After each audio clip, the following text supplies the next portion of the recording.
Hello guys, আসসালামু আলাইকুম। আশা করি সবাই ভালো আছেন। আমিও আলহামদুলিল্লাহ ভালো আছি। চলে আসলাম আবারও কুয়াকাটা, কারণ সমুদ্র আমাদের বারে বারে ডাকে, ট্যুর না করলে আমাদের ভাল লাগে না।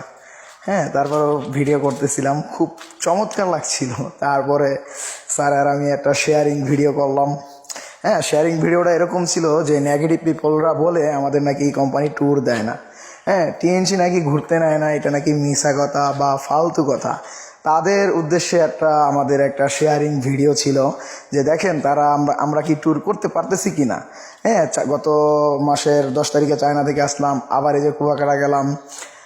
চলে আসলাম কুয়াকাটা, আবার তারপরে আপনার 2 তারিখে, সামনের মাসের 2 তারিখে যাব হচ্ছে আপনার গিয়া কক্সবাজার। শেয়ারিং দিতে দিতে আবার একটা আমি ভিডিও শ্যুট নিয়ে ফেলাইলাম, কারণ এত সুন্দর একটা জায়গায় মানে আসলে কি মন ধরে রাখা যায়। তারপরে আমি একটা ভিডিও শ্যুট নিলাম, মানে ভিডিওটার মাঝে আবার পিছনে একজন এসব বাধা দিয়ে দেয়, মানে বুঝলাম না, এদের নিয়ে পারলাম না। দেন তারপরে স্যার কি সুন্দর দোলনায় দুলতেছে, অসাধারণ ছিল স্যারের অনুভূতিটা, কারণ দোলনায় দুলতেছিল অসাধারণ।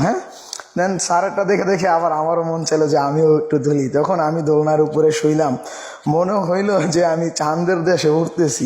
এতটাই ভাল লাগছে, এতটাই এনজয় করছিলাম। দেন তারপরে স্যারে বললো যে আমার খুব বাইক রাইড করতে মন চাইতেছে। দেন এক ভাইয়ার কাছ থেকে বাইকটা নিলাম। আমাদের ভাইয়ার কাছ থেকে বাইকটা নিয়ে স্যারে রাইড করতেছিল। অসাধারণ, স্যারকে অসাধারণ মানাইছেও। বাইকটাতে স্যারে মানাইছে, স্যারের সামনে এই বাইকটাই নিবে ইনশাল্লাহ।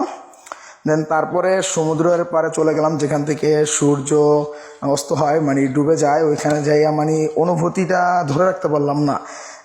সূর্যটা ডুবে যাইতেছে আর হচ্ছে গিয়া আপনার এত সুন্দর ঢেউ, এত সুন্দর গর্জন, মানে মনটাকে আর ধরে রাখা যায় না।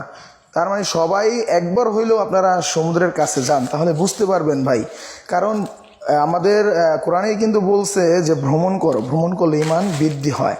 এই যে যে জাহাজটা দেখলাম, মানে এটা হচ্ছে ওই জায়গা হচ্ছে নৌকা। ওটা কি বলে নৌকা, জাইলারা মাছ ধরে। দেন তারপরে আমরা এই যে সুন্দরবনের দিকে রওনা হলাম।